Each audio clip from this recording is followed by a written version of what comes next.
नमस्कार दोस्तों, स्वागत है आपका एक बार फिर से हमारे इस चैनल सनातन बेला पर। दोस्तों, अगर आप अपने जीवन में कुछ नया सीखना चाहते हैं तो चैनल को सब्सक्राइब जरूर कर लें।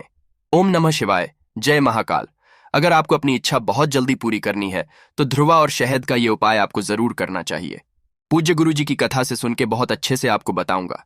काफी लोग के मैसेजेस आते हैं इंस्टाग्राम पे, भैया हमने ये उपाय कर लिया, हमने वो उपाय कर लिया, परंतु हमारी कोई भी ऐसी इच्छा है जो पूरी नहीं हो पा रही है।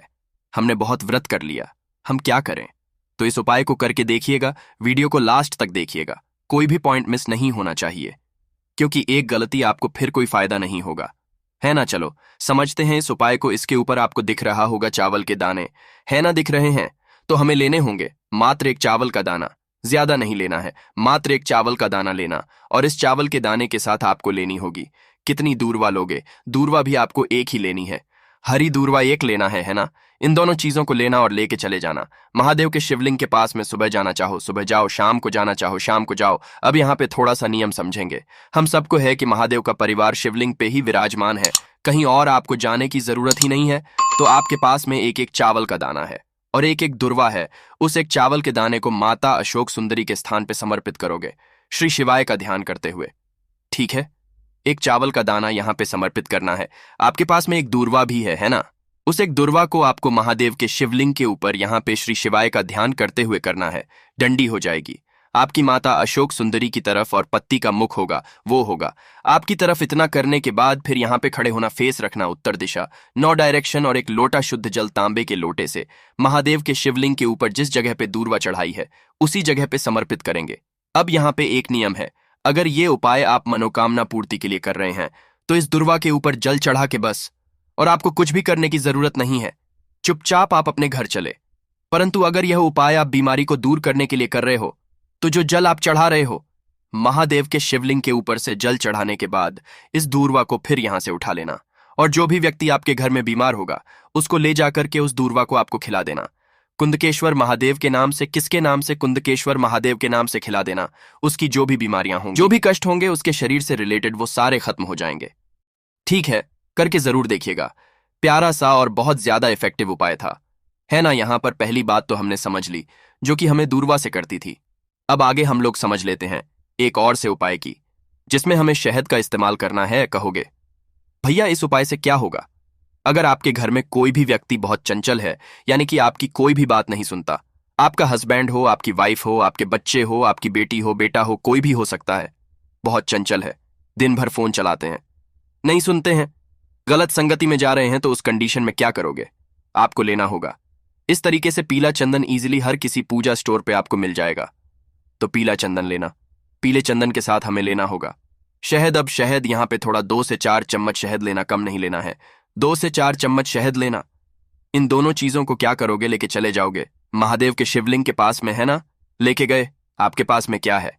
आपके पास में है पीला चंदन और आपके पास में है शहद। ये 2 सामान तो है। तो सबसे पहले क्या करें?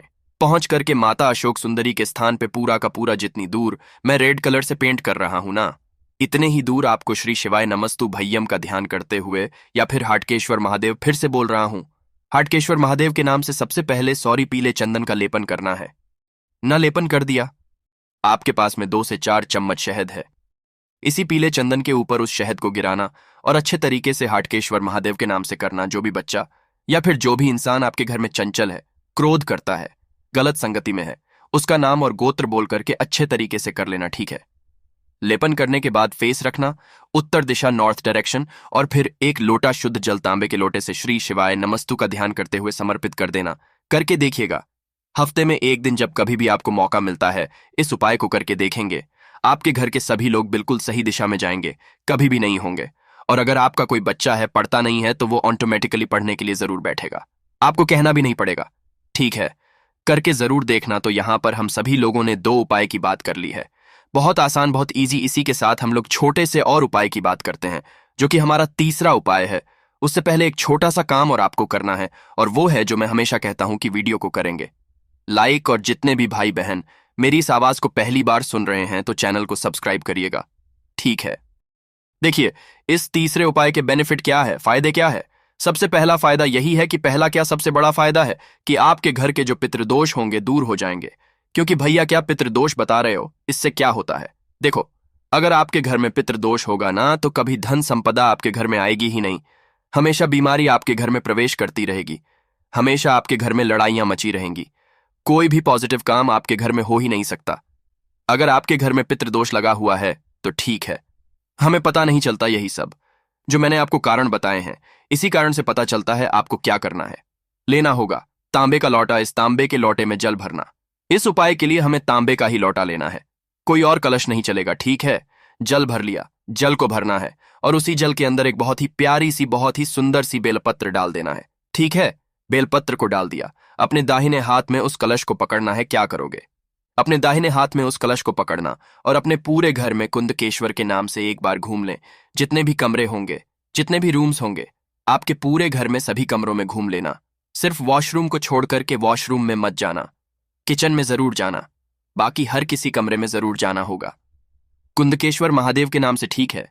गए और जाने के बाद क्या करोगे? महादेव के शिवलिंग के पास पहुंच जाना और उस जल को श्री शिवाय का ध्यान करते हुए समर्पित करोगे, ठीक है? पूरा का पूरा बेलपत्र के साथ जल को समर्पित करना। जो जल होगा बहता इस जलाधारी से नीचे गिरेगा। अरे गिरेगा ना, तो आप क्या करेंगे? इस जल को यहां से रोक लेंगे। रोकने के बाद जो जल आपने रोका हुआ है, इस जल को लेकर फिर आप अपने घर जाएंगे और सभी कमरों में, जिस जिस कमरों में आपने घूमा था, उन सभी कमरों में कुंदकेश्वर महादेव के नाम से उस जल का छिड़काव कर देंगे। वो जल छींट देंगे। करके देख लीजिएगा, सिर्फ हफ्ते में एक बार करना है। सोमवार हो, मंगल हो, बुधवार, कोई सा भी दिन हो सकता है। सिर्फ एक बार करके देखिएगा, आपके घर कभी भी पितृदोष लगेगा ही नहीं, और अगर लगा होगा तो वो भी 1 से 2 बार में खत्म हो जाएगा, है ना? आपको कोई पूजा पाठ कराने की जरूरत नहीं पड़ेगी। सिर्फ एक बार कुंदकेश्वर महादेव के नाम से इस उपाय को कर लेना है ना। तो कोशिश की। मैंने आप सभी को तीसरा उपाय बहुत प्यार से समझाने की एक और बहुत ही छोटे से उपाय की बात कर लेते हैं। बहुत आसान, बहुत ही प्यारा सा है, और सिर्फ ये उपाय है।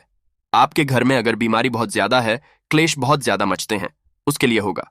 देखो यहां पर आपको दिख रहा होगा, ये है शमी का पत्ता। शमी का पत्ता, या फिर इसको शमी का पेड़ मान लें। हमको ऐसे शमी पेड़ के नीचे जाना होगा जिसकी छांव हमारे ऊपर पड़ती हो। काफी लोग यहाँ गमले में लगा हुआ है तो आप गमले के पास बैठ सकते हैं, बट कोशिश करेंगे कि बड़ा शमी का पेड़ हो। उसके नीचे बैठना। कितने मिनट तक बैठोगे? 7 मिनट तक घड़ी में लगाना और 7 मिनट तक बैठना। 7 मिनट जब पूरे हो जाए उसके बाद एक पाठ करोगे। एक पाठ, या फिर आप कह सकते हो कि एक बार, सिर्फ एक बार आपको महामृत्युंजय क्या बोलोगे? महामृत्युंजय मंत्र। एक चीज का ध्यान रखना, जब भी महामृत्युंजय मंत्र का जप करो तो जिस जगह पे बैठो वहां आसन जरूर बिठाना। ऐसे जमीन पे नहीं बैठते, कुछ ना कुछ नीचे बिछा लेना। और कम से कम एक बार महामृत्युंजय मंत्र अगर आपको याद है या फिर कहीं से पढ़ रहे हो तो कोई त्रुटि नहीं होनी चाहिए, गलतियां नहीं होनी चाहिए। बहुत बड़ा मंत्र है, कोई गलती नहीं होनी चाहिए, है ना? ठीक है, तो अगर नहीं कर सकते हो तो श्री शिवाय नमस्ते का एक माला कर लेना। दोनों में से कुछ भी करके देख लेना। जो परेशानियां होंगी, आपके घर की जो भी प्रॉब्लम होगी, वो दूर जरूर होगी। तो कोशिश तो की। मैंने इस पूरी वीडियो में आप सभी को बहुत प्यार से, बहुत अच्छे से काफी उपाय बताए हैं। कोई भी उपाय जो आपके लिए अच्छा हो, आपके लिए बेनिफिशियल हो, आप कर सकते हैं। वीडियो पसंद आई हो तो लाइक करिएगा। कुछ पूछना हो, नहीं समझ में आए, नीचे कमेंट सेक्शन में पूछे। भाई बहन मेरी इस आवाज को पहली बार सुन रहे हैं तो चैनल को सब्सक्राइब करिएगा। ओम नमः।